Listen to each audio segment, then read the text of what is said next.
leadership. It's not trained. It's not like you don't care about people. You just need more training. It's a different skill set. So delegation done right, building a team you can trust to get things done. So session, we'll talk about, state of the agency, and then also I'll throw in some little extra prompts that could help you kind of bring more clarity on where you're at and how to delegate. And then identify, part of that is identifying needs and setting your expectations, and then how to delegate and hire, and then going to that feedback loop. So common problems with delegation. Does this sound familiar? Uh-oh, my team member doesn't finish the work on time, doesn't understand the task, and makes a lot of mistakes. And even for those that don't have team members, is this something that you're worried about when you hire your first? So, can anyone share any previous experiences, maybe someone that they've hired that has gone array, and why do you think that was the case? Yeah, so I run a content agency, and I've hired people in the past, and sometimes when it comes to like editing, and you hire someone overseas, maybe sometimes there's language barriers or like cultural differences where they don't understand certain references and certain say like certain graphics that need to come up on a certain time, or that correspond with the contents of the video. So sometimes there's issues like that. Yeah, I hear that. Thank you, Marcus. Yeah, and the thing it's like small little things like oh, I have a query. I'm like, what do you mean? You mean you have a question? Yeah. So it's like little cultural differences, right? But they add up. John, you wanna add to that? And then Sarah? Yeah, we obviously we run a digital marketing and branding agency, and we started with white label partnerships with the intent to grow the team in-house, right? So we started to look for talent and hired a digital marketing analyst and some SEO support full time on salary, but remote employees. And it was really hard to keep track of both of them. And turned out that one of them was running two or three full-time jobs on the Mm, side on top of us. And it was very hard for us to delegate and keep on top of the duties. And, we were constantly pulling and scraping and asking for things. yeah. Yeah. And how did you resolve that? They're not at the agency. What? They're not here anymore. Yeah. Okay. Thank you, John. Thank you for sharing that. Sarah, you had something to add? A comment? Oh wait, did I say something? I'm sorry. Oh no, I just saw like a little box pop up, the frame pop up. So no, okay. If not, let's continue. So the key elements of delegation: clarity of roles and responsibility, building trust, and effective communication, accountability, and feedback mechanism. Right? These are the recipes, the components to or principles, core principles of delegation. So first, let's assess what your agency needs are. So evaluate task complexity and time value. Delegate repetitive, non-strategic, low-value tasks to free up time for higher impact activities. So I'm this presentation is from the perspective of you as the business owner, right? And for some that don't have any help at all, and then others you might have a full team, but even then you're like, oh man, am I utilizing all the human resources, my team members to their fullest, right? And then the other piece is assess skill sets and impact on growth, match tasks to team members' expertise, and identify those that don't directly contribute to the business growth. So here's the fun stuff. All right. So these are some actual things that you can be doing. So we created a few prompts. Actually, so I've used this before, but in particular for this scenario. So let me zoom in a little bit, and we'll actually run through it. So the first prompt is to create and delegate tasks to team members. Let's say you have a team. You have like an EA.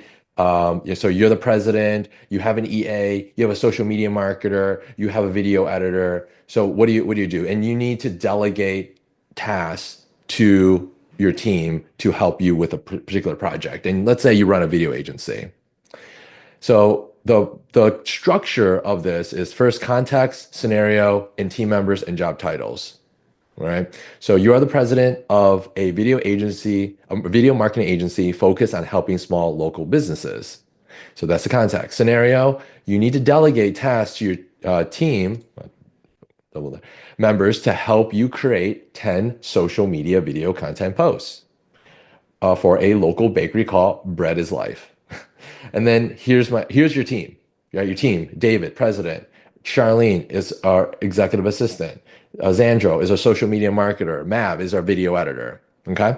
So let's see what happens. If I just copy this and currently right now I'm testing out Gemini. So Gemini is by Google.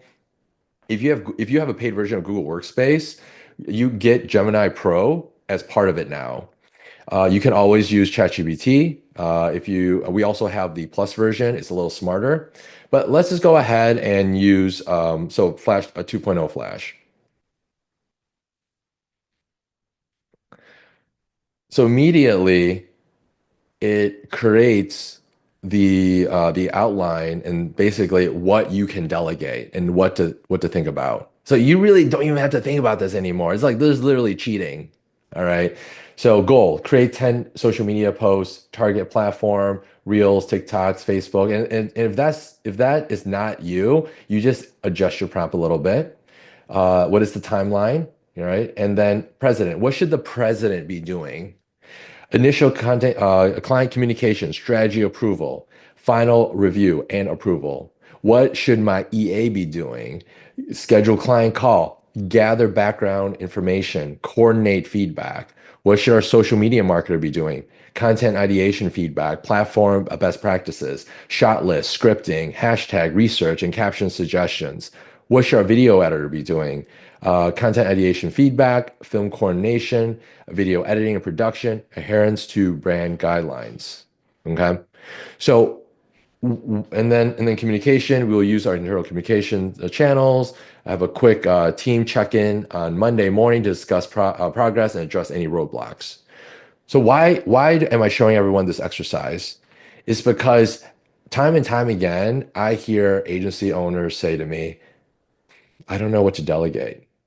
I don't know what to ask my team members what to do. I'm like, okay, well, we didn't have AI, if we didn't have this technology, yeah, okay, I know it's tough. Now there's no excuse, right? There's this literally, you can just prompt in a few sentences and your AI system will, as long as you give the right context, your AI will tell you this is the things that you can delegate to all your team members. So you're not, like you as a business owner, you're not doing the content ideation, filming coordination, video editing yourself, right? Shot lists, scripting, hashtag research. Take that all off your plate. You as the president should be doing the strategy, should be doing the final review and approval. Just focus on these things, right? Free up your time. You got to let things go. And now there's a guide for you. Does that make sense? Is that helpful? Has anyone done this before?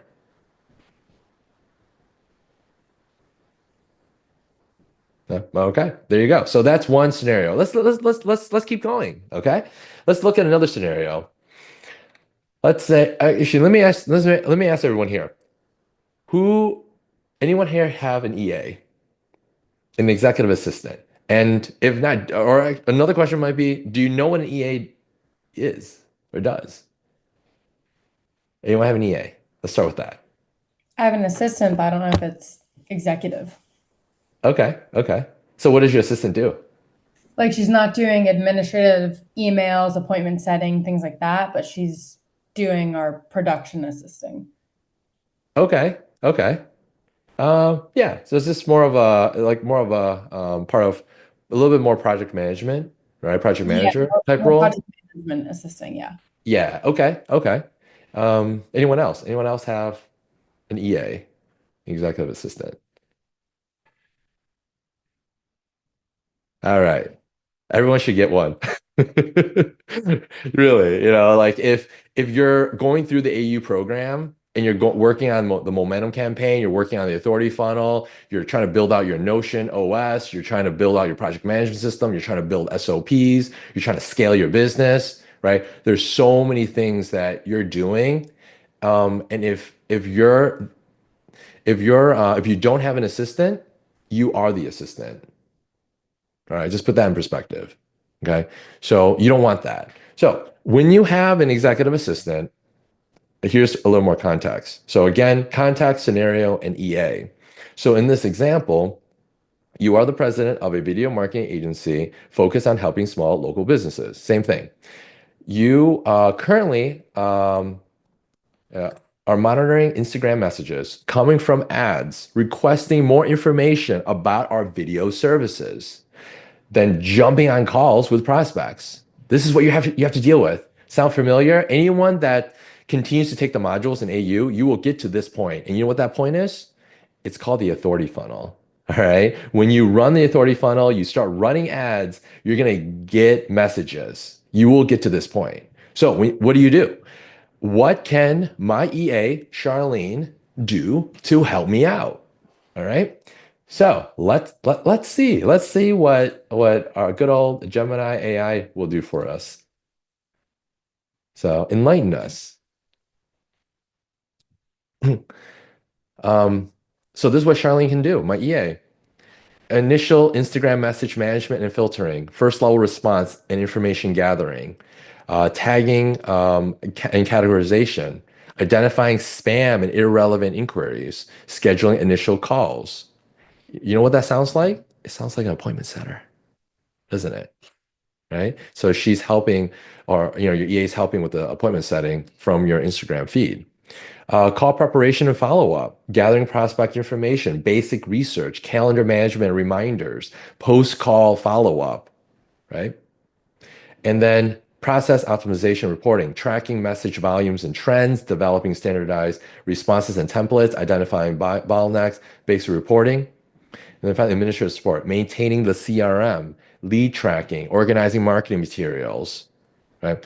And then to effectively delegate these tasks, you need to clearly define Charlene's responsibilities and authority, empower your EA, provide her with access to your Instagram business account, train her on your agency services, target audience, and sales processes, develop standardized response templates and talking points together, establish clear communication channels and regular check-ins, provide feedback and support as she learns.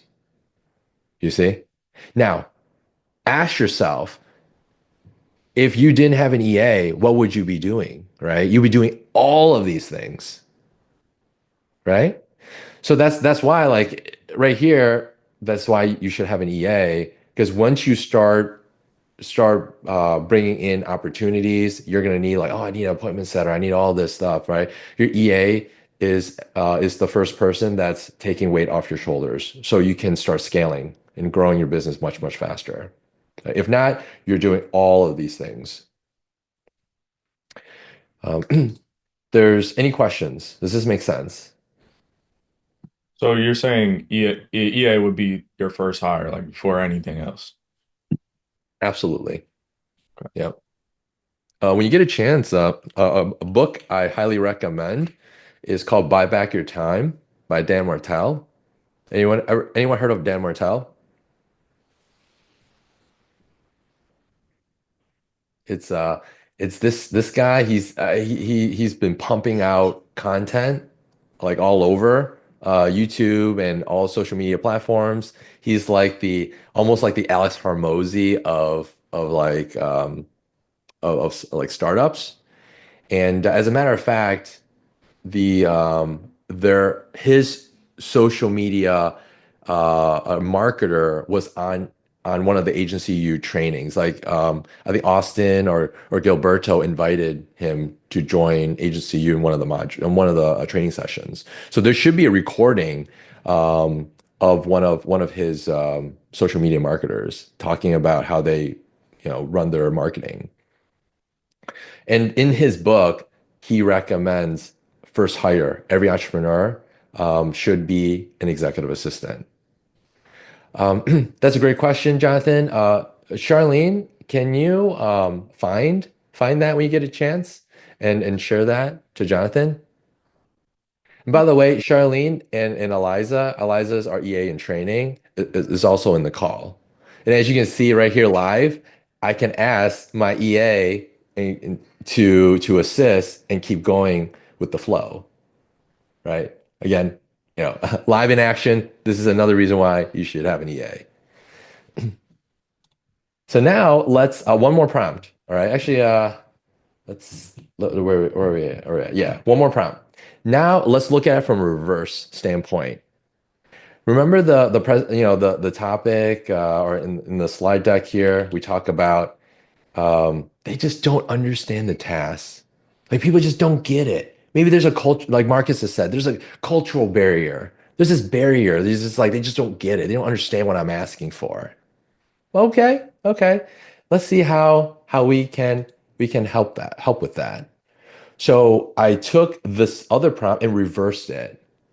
So now, as the EA, let's say Charlene now can say, you are the executive assistant to the president of a video agency, marketing agency focused on helping small local businesses. And this is what the president's asking. Can you help me prepare for our onboarding call with our client, Bread for Life? As the EA, what are the action steps I should take to help the president? So copy, new chat, boom. There you go. In seconds, the EA can help me as the president pre-call preparation, gather existing information, review sales proposal documents, check internal notes, compile client background information, prepare a client briefing document, all this information, schedule and confirm onboarding call, prepare necessary materials, brief the president. During the call, take detailed notes, monitor time, address logistical issues. Post-call, summarize action items, send follow-up email, update internal systems, schedule internal follow-up meeting. This is word for word, step by step, exactly everything Charlene is doing for me currently in our agency. So let me ask everyone here, like, what do you do during your onboarding call right now? Right? You have clients? What do you do? Your first call with the client, your onboarding call. Do you do everything here? Do you do anything extra? Are you missing some of the components?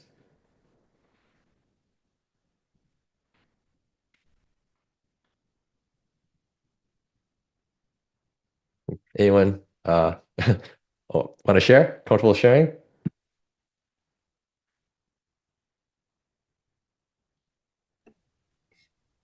Sure. Yeah. Thank you, Sarah. Taking notes, monitoring time. Yeah, I mean, everything that Yeah. you've written or Gemini has written. Yeah. Okay. So you prep for the onboarding call, you have the brief. Is that what does your process look like? For sales or onboarding? Onboarding. Yeah, in this scenario, it's onboarding. Getting the contracts ready, getting, Mhm. planning. Onboarding is normally pretty short just because I need to work on my system. So it's more so jumping right into the first project together. Mm. Okay, okay. And after every call, do you send out a follow-up email? Like a summary email? No, but I should. Yeah, yeah. Cover your butt, right? I learned this from my corporate experience. Before I Yeah. started my agency, I used to work in the corporate world, and it's CYA, right? Cover your ass, Yeah. right? So it's And EA is on my Dave Call is on my you're on my to-do list next week. all right, So awesome. Love I'm it, putting love in it. my work chart. I'm supposed to meet with you and get an EA. So There you go, there you go. Love it, love soon it. to be no longer an issue for me. Awesome. Yeah, and so that's why like when I hear agency owners like, oh yeah, I don't know how I would assign my EA, like work. Will they have 40 hours a week of work to do? Absolutely. I think 40 hours is not enough. So the you actually will have the opposite problem. You don't want to burn your EA out with too much work. So, anyways, here's prompting. Just really actionable steps, right? Things that you can literally copy and paste and see what to do next. And so identifying the right talent now to delegate to, right? Recruiting for skills, mindset, and ownership, and then effective job descriptions and screening, right? So now you know, like, okay, I need an EA. How do I find the EA? Develop a clear hiring strategy. Create a effective job description. Use behavioral interview techniques, and offer competitive compensation. And I would say also benefits too. Okay? And then we also have a role blueprint. It's in our we shared it in the agency U modules, so it should also be there. So Charlene, if you could pull that up and share it in chat, that'd be great. Will do. Thank you. And then establishing clear expectation and communication, right? Set clear guidelines and expectations. Maintain regular check-ins and transparent communication, and then onboarding and mentoring for success. The first piece right here, like if I shared this, like what we prompted, right, to the EA, like this is what I need you to do. I think that's pretty clear. I would say it's crystal clear the next steps on what your EA needs to do, or your team, or video project, what everyone, all the individuals on your team needs to do. And so, first point, super easy, no excuse. Second point, again, actually that's not too bad, but here's the deal: you have to free up your time. If you don't free up your time, you don't have so I have daily calls with my EA. It's almost like a therapy session in the morning. So we talk about like my agenda, what's going on, things to move around, and my EA's to-dos. So regular check-ins, and then also for the rest of my team, I have monthly one-on-ones. But in order to have that time freed up, you have to start delegating and free up yourself, right? And then finally, onboarding and mentoring for success. This will take time. It's much harder. You can read like leadership books. I recommend like the 21 Laws of Leadership. And there's like other wonderful leadership books out there that help you with the mentoring. Heck, you can even read a parenting book. That helps too, a lot. And there's a lot of correlation to those two. The and that will take time. But the first two parts, super easy. I already gave you the answer to the first one, prompt. Second one, set a schedule, a reoccurring schedule on a daily, weekly, or monthly basis. And then the third part, just keep doing it, practice, right? Keep leveling up, right? Keep educating yourself in leadership and development, right? Any questions here?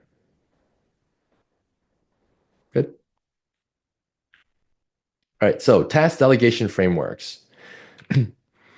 So rather than sometimes you don't want to send out the huge like prompt pieces, or in this case, the 1-3-1 method is something where if you delegate something to someone and they're like, I don't know, like I'm stuck on something. They might say, hey, Sarah, I'm stuck on this, or John, I'm stuck on this. What do I do? Well, I would say 1-3-1. And when I say 1-3-1, the team already knows what that means. So 1-3-1, this is the breakout of 1-3-1. The first one is start with the clear objective. Identify, what is the problem? As simple as that. What's the problem? Tell me what the problem is. Okay. That everyone knows how to do that, right? You go up like, hey, I have this problem. And then what's the 3? Before you just don't stop there. I want you to give me 3 potential solutions. The person that's closest to the problem should be offering the solutions, not you as the president or the business owner or the entrepreneur, right? The person that's close to the problem. Give me 3 solutions. I know they're not perfect, but what are the 3 solutions? And then the last one, of those 3 solutions, which one do you recommend? Okay. So now, the saying like, don't come to me with problems, come to me with solutions is literally here's the framework, here's the method 131. Let's do the 131.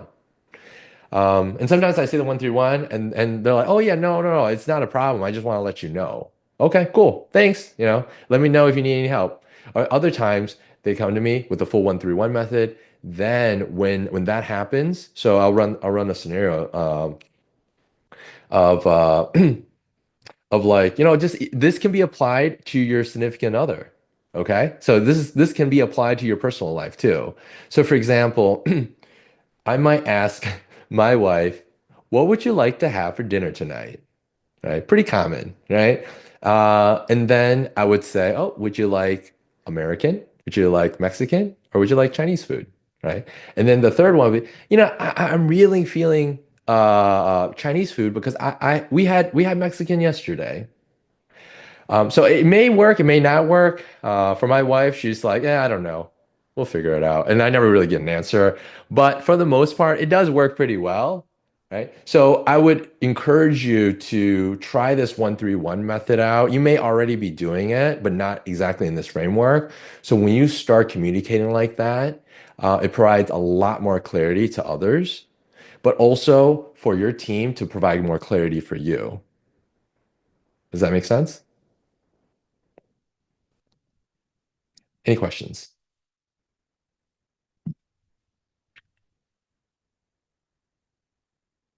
Nope. All right. The next method is what I call the AIR method. So action, impact, and results. So some of the scenarios, has anyone experienced this where um, you might ask someone to do something and you might just get a thumbs up, or like, okay, cool, right? And then maybe a day later, a week later, a month later, and you're like, that's not what I asked you to do. Right? I was like way off track. Anyone experience that? Yeah. So this is the AIR method. So evaluate the campaign, target audience, and resource, right? And then identify the different strategies, and then respond to the best strategy and create the action plan for tasks and deadlines. So what that means is, so let's say when you ask someone to, oh, can you make this post for this client, our client, Bread for Life? So for the someone that's receiving this information, this request, they would go through this process. Okay, assess. Okay, what does Marcus want? What does Tyler want? Okay, they want me to create this post for Bread for Life. That's the client. Okay, got it. Identify, all right, are there any issues with this? Do I have any more questions? Is there anything I'm not sure of? I should ask Marcus, ask Tyler on this. And then finally respond of like, okay, got it. I will have this done by EOD, by end of day. I will have this done by tomorrow morning, right? So assess the situation, identify, do I have any questions, bottlenecks, concerns, and then respond to the individual, right? You don't need to prompt this, but the prompts, you literally use the AIR method and apply it into a prompt. But over time, it should come so naturally to everyone that you don't even think about it. It's like breathing, like air. All right. Hey, does this make sense? Yeah, are you kind of like are you establishing these like at the beginning of like when you first bring someone on, you're like, look, this is how we do it. I need you to be on the 131 and the air. Like are you establishing this right when they come on? And then also like if you see them kind of veering off from that, like what are you doing to kind of like push them back and to follow that framework? Yeah, that's a great question. The answer is yes. From the very, very beginning, it's part of our onboarding doc. We have a 90-day onboarding. It's one of the topics that we talk about. And as a mentor, you want to think of yourself as the mentor. You're mentoring others. through this, so they're going to forget, right? This is their first time hearing about it, or this, they don't fully understand, or maybe uncomfortable implementing it, right? Always remind and communicate and walk them through. Like, this is how I would do the 131 or the AIR method, or can you revise that? And then when you start doing that, like a broken record, okay? So I want everyone to really accept this. You will be the person that will constantly repeat over and over and over again, these things like a broken record, right? And only then will your culture, your company culture will start shifting. Right now, if you don't have team members, you have it really tough. You know why? Because you're the only person repeating it. When you start hiring people and you start building your team the right way, and you start building these methods and this culture of this company, guess what happens? Your other team members will also do the same thing.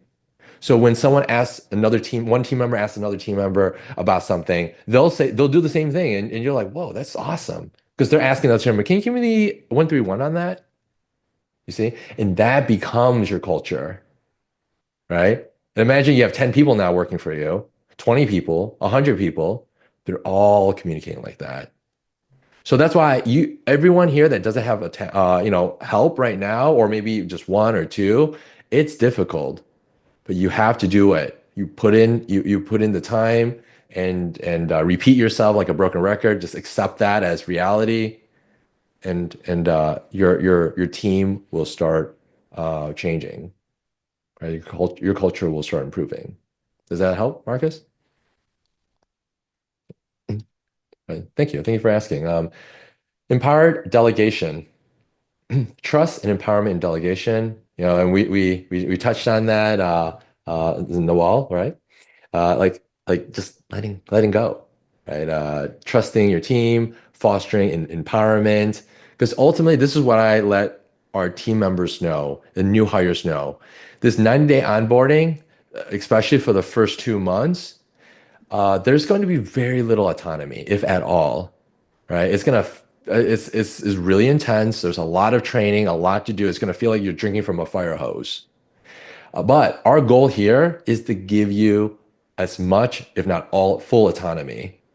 And this is where what most people want, right? Like it's not just the pay, it's not just the benefits. They don't want a boss or a leader or a manager like micromanaging them, right? Harping on them, like, hey, wait, let me see what you're doing. Let me monitor every mouse click and keyboard stroke that you're taking, right? Like, you don't have time for that either. Don't waste your time and energy on that.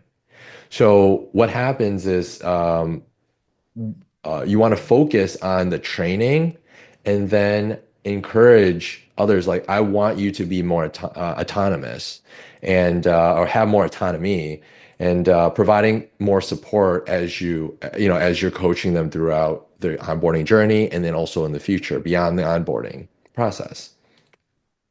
So here's are the what to do and what to avoid. Break down large tasks into manageable parts, especially if they're a new hire, right? Don't just say, I want you to make a social media post for this client. Oh, I want you to edit this video for the client, and stop at that, right? Do you have an SOP for this at least? Do you have any examples, right? Don't be lazy, right? Reality check, right? Don't be lazy, because you're gonna get in what you put into it. Just like in the agency U program, you're gonna get out of the program what you put into it. Okay.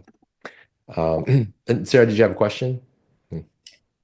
Yeah, silly question, but I wrote down the AIR method and I have action, impact, results, but then I saw access or assess, identify, respond. So I'm just. Oh, okay. Yeah. I believe it's I want to be able to teach this, but I don't want to get it wrong.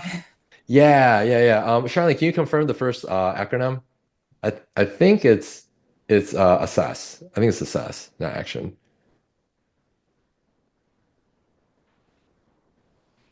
And so yeah, we'll confirm that. And then the next piece is provide clear expectations for tasks and outcomes, which we've already talked about a lot. Do not leave tasks vague or unclear. And then follow up regularly to offer support and ensure progress. I mentioned earlier for the first, I meet with my EA every single day, but also new hires in the beginning. It doesn't matter what role they are. If I'm responsible, if I'm the mentor for the new hire, I'm meeting the individual once in the morning and once at the end of the shift. So in the beginning of the day and the end of the day. Beginning of the day is about this is the plan for today. This is the onboarding training for the day. Let me know if you have any questions. At the end of the day, it's like, how was your day? Do you have any questions? Do you have any bottlenecks, any concerns? Because remember, someone new that's starting at your company isn't going to be comfortable to ask a ton of questions unless you approach them. You have to be a good mentor. In order to be a good mentor, you have to ask the right questions, know what questions to ask, right? And be approachable. Be able to assist with challenges and offer advice or resources, and then let team members find their own solutions while offering guidance when needed. In the beginning, we break it out into um, first 30 days is learning, the next 30 days is implementing, and then the last 30 days is about optimizing what they've learned. So when they're in the learning phase, I don't like make, a little bit, but I don't try to make our team members like try to find their own solutions. It's usually in the second month, I start asking like, oh, how would you handle it? What would you do? Sometimes I pretend I don't know anything, okay? And to get the individual to think through that problem, put themselves, in my shoes. Okay. Um, so, anyways, yeah, I don't maybe Charlene has stepped out for a bit, but it's assess for the air method. Sarah, to answer your question. Okay, so it's Yeah, assess, so identify, respond. yes, Okay. yes, exactly. So providing feedback and recognizing success, feedback and recognitions motivate the team. Regular feedback drives growth. Oh, sorry, my bad. Eliza, yeah, it's sorry. A is acknowledge. Yeah, it's acknowledge. So it's not assess, not action. It's acknowledging it. So acknowledging it, inquiring, and respond.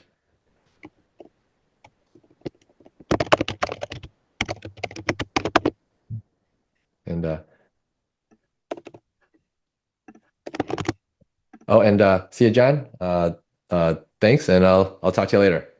John needs to head out. So regular feedback, and then recognizing a talent boost recognition, build trust, delegation, not just hire well. Right? When there's issues, chances are it's not because it's a bad hire. Like I would say 80% of the time is because there's the lack of systems, lack of processes, lack of clarity, and the leadership is not, it's not trained, right? It's not that leaders or your business, as a business owner, you're not passionate. It's not like you don't care about people. Is that maybe you just need more training, on how to mentor someone. It's a different skill set, right? It's a unique skill set where most business owners they start off as the technician, right? Either, I started the agency because I'm really good at social media. I'm really good at video editing. I'm really good at this, right? Technical skills. But now you need to manage people and lead people. So it's a different piece. So when providing feedback, it's whenever you recognize there's things that you're like, oh yeah, that's awesome. I really appreciate what they've done. Make sure you emphasize that and highlight that. Okay. So it's positive reinforcement. Establish daily stand-ups and one-on-ones. I've discussed this already earlier, but let me kind of give you more details. This is our framework in our one-on-one. This is what our one-on-ones look like. Review and celebrate wins. First 5 minutes. What went well since our last meeting? Did you achieve your goals from last month? Uh, Second part, goal progress and challenges. What's keeping you um, from completing your goals, or what are the challenges? And then development and learning, and then action items and support, and any future planning and feedback. So And sometimes before the meeting, actually a lot of times in the meetings, it doesn't have to go straight into the work piece. We talk about personal stuff like, hey, how's work? How are the kids? How, do you have your vacation plan for next week or next month? Just really get to know your team. Overall feedback, do you feel you have the resources you need to be successful? I always ask this question. One of the things I would ask is there anything I can do to help? Right. So, and sometimes they might say, yeah, actually, it might be equipment thing. It might be, oh, my mic is broken. I need a new mic. No problem. I'll get you a new mic. Oh, I'm actually only using one monitor. Could I get a second monitor? No problem. That's the equipment side. The other thing is, yeah, I need clarification on this. Can you clarify this you request from, that you requested me yesterday? Yeah, absolutely, no problem. Right. So just be open to that. And then next steps, key takeaways, action items, and then make sure that there's always a one-on-one scheduled, a follow-up one-on-one schedule. So that way, another thing reason why you want to do this, okay, is that you never want to set the expectation of whenever there's a problem, they get pulled into a call. All right, you don't want that, right? Have you ever seen that or experienced that? Like, oh no, so and so is pulling them into the office, right? And it's like this dread thing, like, oh man, are they going to get, reprimanded? Are they going to get canned, right? It shouldn't be that way. Consistency, monthly one-on-ones. It's going to be, it could be good, it could be bad news, it could be, critical feedback, whatever it is. It's always there. This is meeting. And also think of it this way. It's an opportunity for the individual to share their thoughts and concerns so they can do their best work. Okay. It's the calls for them, not really for you. I mean, it does help you, but mostly it's for the individual. Mm. So integrating performance reviews into delegation. So now you're linking, you have performance metrics for each individual. Again, you can prompt this into AI and say, all right, I have all these roles, these individuals. This is my agency. Can you help me put together some performance metrics for these roles? Yeah, absolutely. And the better you prompt, the more information you give it, but more context you can provide it, then the better the prompt. And as a matter of fact, if you use Gemini, the context window is 1 million. What that means in Harry Potter books is 2 Harry Potter books worth of data. You can load into the prompt to provide you better solutions for a performance review. And then another thing too is a capacity worksheet. So this is later on when you start building a larger team. One of the things that we look at is not when you're delegating tasks, when you're assigning work to individuals, I don't want to burn people out. Okay. And it's not like we don't run a sweatshop here. Okay. And we're a creative agency. Right? I want our team members to be creative, to be innovative, to look forward to coming to work, be excited about the problems that we're solving, the people that we're helping. But it doesn't help if everyone's burned out, right? So what do you do, right? So we have so we use this capacity worksheet, and this was developed by Austin. So I highly recommend it. You have basically client and internal items, and then you basically look at that and see how many hours are being used by each. So each person or each role, each person with the role title is a tab. And then there's a maximum of 160 hours per month, right? Just 40 hours a week times 4. And then you have all these clients and all the items they're doing, but also internal time that they're doing. And make sure it doesn't go. I like to look at 80%, so around 128 hours. Right? You can get closer to 160, but that means like anything that happens, we need to add. There's a new client, last minute client, or new sales coming in, then they're going over 100%. There's no room to breathe. Right? So I highly recommend using this capacity dashboard for larger teams. In the beginning, if it's just you and an EA or you and 2 other members, it's not that big of a deal using it. But when you start hiring like three, four, five, you have five team members, definitely you want to start utilizing this tool. And one thing I emphasize is that we don't use this tool against them, right? We don't say like, oh yeah, looks like your capacity is at 85%. There's a 15% more to go, right? Like, don't do that. Right. So it's just focused on not burning people out. And also being fair too, because some members they may be at 40%, but then other members might be at 90%.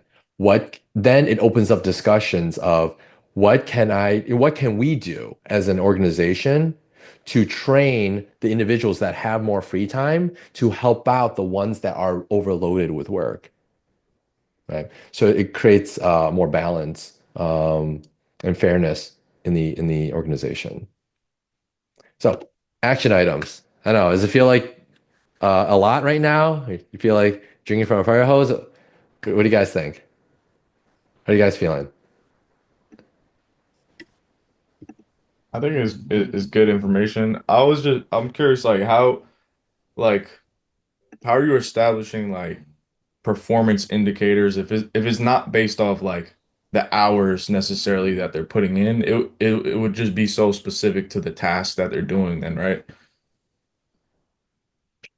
Not even that. I would actually Charlene, Eliza, can you grab a copy of our performance spreadsheet? Yep, one moment. All right, thank you. We don't do either of those. Not based on definitely not based on time and not on the individual tasks. When you and here's why not to do that. You don't even want to do that for your clients either. Because imagine if the clients are only paying you by the hour and not by result, then your work every time you are more efficient at your work, you get paid less. So you're shooting yourself in the foot. Don't do that. All right. So the same thing applies for your team members. Don't don't uh, base their performance on the number of hours that they worked. Because then, you know what this was going to happen? Like, oh, I'm going to take my time. I'm going to drag it out, right? Intentionally or unintentionally, right? Instead, like, here's the problem. This is the endpoint. This is the result we want to get. Can we get from here to here as efficiently and as accurately, with high quality as possible, right? And then also on top of that, we tie that into our core values as our performance metrics. So it's important if you don't have like your mission, your vision, and your core values, you want to base the performance based off the values that your company is focused on, and then the individual role itself. So if you look at if you look at the copy of our role blueprint, there's some examples there. There are yes, thank you, Charlene. There are there's a role blueprint for each of the roles, and you can see in the scorecard, these are the examples of metrics that we would grade, let's say, a EA or a video editor. It's in the Agency U modules, so you can pull it from there. But so this is this is how we grade our team members. So each of these items here, like key promises, be great, help others, keep learning and think ahead, these are our core values. And of these core values, it's broken down into separate categories. So I'll zoom in a little bit more. Reliability, punctuality, accountability, honesty, and integrity all fall under key promises. And then be great. What does it mean to be great? Well, the quality of work, initiative, commitment, resourcefulness, productivity. And then everything is graded from a 0 to a 4. 2 is perfectly fine. You're meeting expectations. And how does an individual get beyond that? Or if they're in the unsatisfactory or improvement needed, how do they move into meeting expectations? You see? So I know like went really deep to answer your question, Marcus, but I want to just kind of give you a full picture, right? I'm not holding anything back for you. So this is what we do, like how crazy and intense we go into it, because this creates clarity in, for the individual. Like they're like, yes, I know exactly what I need to work on. I need to work on my initiative part of, of the core value of being great. And this is where my boss or my leader sees where I need improvement in.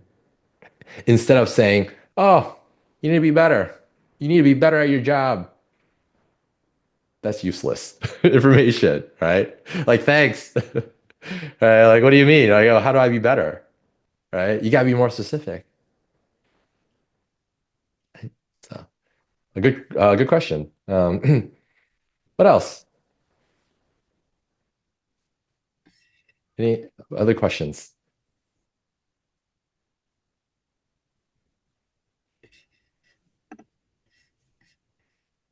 So I have a question for everyone. What's your next move for applying these delegation tips to strengthen your team? Remembering them and using them. There you go. I liked what you said. The person close to the problem needs to find the solution. Yeah. I had something pop up last week where somebody that works for me wasn't being solution oriented. They saw a problem and they just stopped in their tracks. I was like, Mm, it took me a little bit to get back to them because I was busy. yeah. I was like, just on my own accord, I was like, wait, that's unlike her. She normally is always solution oriented, and she literally just, like, you can't just come to me with a problem and no solutions Yeah. and just wait hours and hours and then we're screwed. So Yeah. Yeah. Exactly. Exactly.